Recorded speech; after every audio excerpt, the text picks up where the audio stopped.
Ever wondered where coffee originated from? This widely beloved beverage, cherished by many, has its roots steeped deep in history. A tale as rich and vibrant as the dark roast it eventually becomes. This is the story of coffee, a drink that has woven its way into the fabric of societies across the globe, and it all started in a place you might not expect. Nestled in the Horn of Africa, Ethiopia, a land of diverse culture and breathtaking landscapes, is recognized as the birthplace of coffee. Yes, that's right, your favorite morning pick-me-up, your midday booster, your late-night companion. It all began in the verdant highlands of Ethiopia.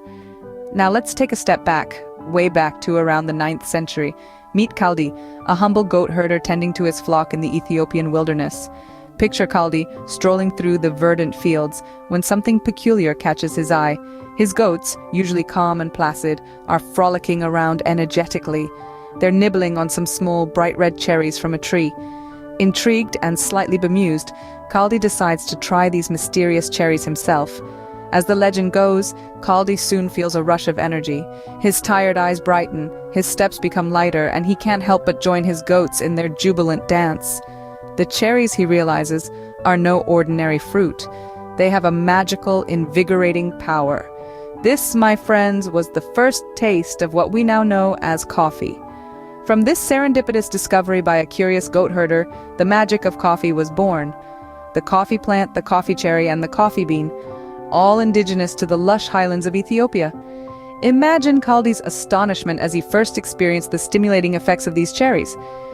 A discovery so profound it would go on to shape cultures, economies, and social interactions around the world. So the mystery begins in the highlands of Ethiopia, with a perky goat and its herder. Imagine stumbling upon such an energetic discovery. Picture this, a goat herder named Kaldi living in the lush green highlands of ancient Ethiopia. One day, Kaldi noticed something peculiar about his goats. After feasting on some bright red cherries from a certain tree, they became unusually energetic, frolicking and dancing around, unable to sleep at night. Curious and a little bewildered, Kaldi decided to share this strange occurrence with a local monk. This wasn't just any monk. This was a man dedicated to his spiritual pursuits, often finding himself struggling to stay awake during long evening prayer sessions. When Kaldi shared his observations, the monk had a spark of inspiration. What if these cherries could be the solution to his sleepiness during prayers? He decided to experiment. He collected a handful of these cherries, boiled them, and created a simple yet potent brew. Drinking this concoction, the monk found that his sleepiness vanished. He was able to stay alert and focused during his prayers long into the night. Word of this miraculous drink quickly spread within the monastic community. More and more monks started using these cherries to make their own brews, helping them stay awake and focused during their long hours of prayer. This was the start of something big. The humble coffee bean, once just a part of a goat's snack, was now a secret weapon in the arsenal of monks. It was their shield against the onslaught of sleep and their sword to cut through the fog of fatigue. It was at this point that the coffee bean began its journey from the verdant Ethiopian highlands to the monastic cloisters and eventually to every corner of the globe. This was the discovery that would change the way the world woke up, the way people worked, socialized, and lived their lives. And that's how the humble coffee bean started its journey from a goat's snack to a monk's secret weapon against sleep. From the highlands of Ethiopia, our little bean took a trip across the Red Sea. And what a journey it was. The coffee bean, with its rich aroma and invigorating properties, was about to embark on a voyage that would change the course of history. It was the 7th century when coffee first made its way to the Arabian Peninsula. The beans were transported across the Red Sea, a natural border between Africa and Asia. The Arabian Peninsula, a land of vast deserts and bustling trade routes, was the perfect place for the coffee bean to flourish. The coffee plant found its new home in places like Yemen, where the conditions were ripe for its cultivation. The fertile soil, the warm climate, and the ample rainfall provided the ideal environment for coffee to thrive.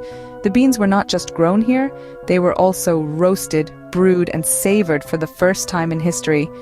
The port of Mocha, located on the Red Sea coast of Yemen, played a pivotal role in the spread of coffee. It was here that the beans were traded extensively, and from here they found their way to different parts of the world. Mocha became synonymous with coffee, and even today, a mocha is a popular coffee drink enjoyed by millions. The coffee culture in the Arabian Peninsula was unique. It was not just a beverage, it was a way of life. The traditional coffee houses, or kave khane, were places of social gathering. People would meet here to talk, to share news, to conduct business, or simply to enjoy a hot cup of coffee.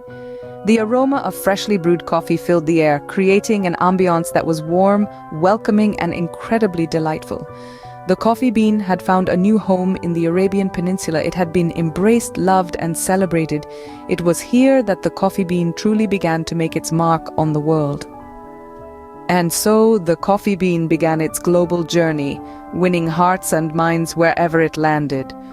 From the highlands of Ethiopia, across the Red Sea, to the Arabian Peninsula, the coffee bean was on a journey that was just beginning. Europe, get ready for the coffee revolution. As we journey further into the historical timeline of coffee, we find ourselves in the heart of Europe. Picture this: the 17th century, a time of Renaissance, and a new, exotic drink makes its way from the Arabian Peninsula, causing quite a stir. Initially, this dark, aromatic beverage was met with suspicion and even fear. It was unlike anything Europeans had tasted before. Some dubbed it the bitter invention of Satan, and it wasn't uncommon for coffee to be associated with the occult. After all, it was coming from the mysterious East, a place often shrouded in exoticism and intrigue. However, as with any good story, the tide turned. The allure of coffee's rich taste and its invigorating effects began to win hearts and minds. The more adventurous souls embraced this new drink, setting the stage for a cultural shift, and thus, the bitter invention of Satan transformed into the sweet nectar of the gods. The real game changer, though, was the advent of coffee houses. The first of these sprang up in Venice, Italy, around the mid-17th century. These establishments weren't just places to enjoy a cup of joe. They were hives of social activity, vibrant spaces where people from all walks of life could gather, converse, and exchange ideas. From scholars discussing the latest scientific discoveries to poets reciting their newest verses, coffee houses became the intellectual hubs of their time. They were the birthplaces of the Enlightenment, fostering a climate of free thought and lively debate. Even the great Isaac Newton and the witty Voltaire were known to frequent these establishments, their minds stimulated by both coffee and conversation. As the popularity of coffee houses spread across Europe, so did the love for coffee. Its stimulating effects were cherished by the masses, and its unique taste savored with delight. The new beverage had woven itself into the fabric of European society. The coffee houses of Europe, buzzing with conversation and ideas, became the internet cafes of their era. And so, the coffee revolution had firmly taken root, forever changing the way Europeans would start their day. A scene script.